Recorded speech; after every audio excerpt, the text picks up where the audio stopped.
Alright, I am sitting here in my composing studio slash library, and I thought I'd do a little update on Symphony 3, the giant project we're working on where we're trying to virtually record every part in my ginormous Symphony number 3, which just keeps getting bigger and bigger because I'm an idiot and I keep adding more parts.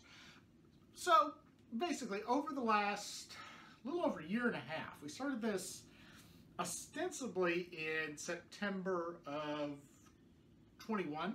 Yeah, September of 21, a few months after we wrapped up Symphony 2, which finished in July of 21.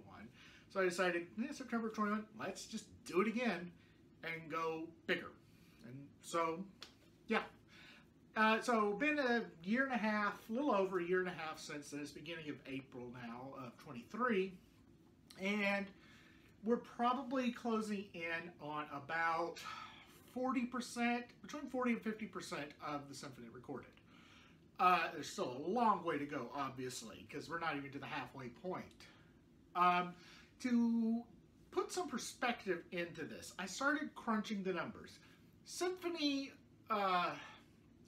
2 was done in 11 different tracks with about 80, right around 80 to 90 different parts. It was done by, I think, 58 musicians total. To put that in perspective, Symphony 3 is done in 26 tracks, 2.5 times the total number of tracks, with a total of north of 200 parts. In total, Symphony 3, the recording project, is between 5 and 6 times more complicated than the recording of Symphony 2. And Symphony 2 was a massive job. So it's taking, obviously, a lot longer. And one of the interesting things here is because COVID isn't going, as strong as it was, especially during 2020 and early 21, people don't have as much time to record their parts as they did then. So parts are coming in a lot slower. The parts are also a lot harder in this piece too. And so that's slowing things down. But we're still on a similar pace recording-wise to get Symphony 3 finished. It's just going to take a lot longer than I thought. And I should have factored that in maybe by the end of the year, but realistically, sometime in 2024 is when the whole project will be done. But would you like to hear what it sounds like now, even with only 40 to 50% of it there? I think you might if you watch this channel, because there's some interesting stuff happening in what's been recorded now. So I have put together a mix of what we're calling track 6. It's actually part 4 of the piece called The Glory of the Unfettered Night Sky. It's about looking up and seeing the whole Milky Way, just resplendent across the sky, just points of light everywhere, and you're going to hear all those points of light, and there's still more points of light coming, obviously. There are a few things missing, obviously.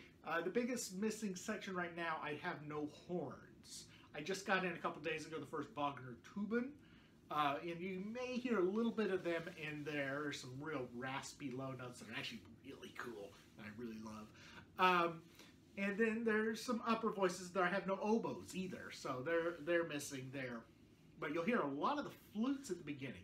In fact, the beginning section is kind of cool because it is every size of flute you can think of except the 3 most common, because they haven't gotten their recordings in yet. So there's no C flute, piccolo, or alto flute, but you do have G treble, E flat, B flat, tenor, bass, and baritone, contralto. And you'll hear all of those in there. And there's lots of other cool stuff. You'll hear an entire handbell choir.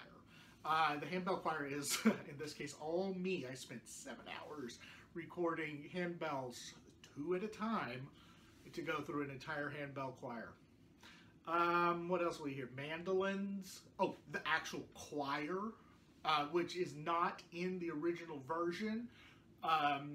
the MIDI version that's online. So there will be an actual choir singing, and it's not quite full yet because I still need a few more upper voices. I need some real basses in there. They're coming, but it'll even grow bigger. But anyway, what you're about to hear next is part 4 of Symphony number 3, The Glory of the Unfettered Night Sky.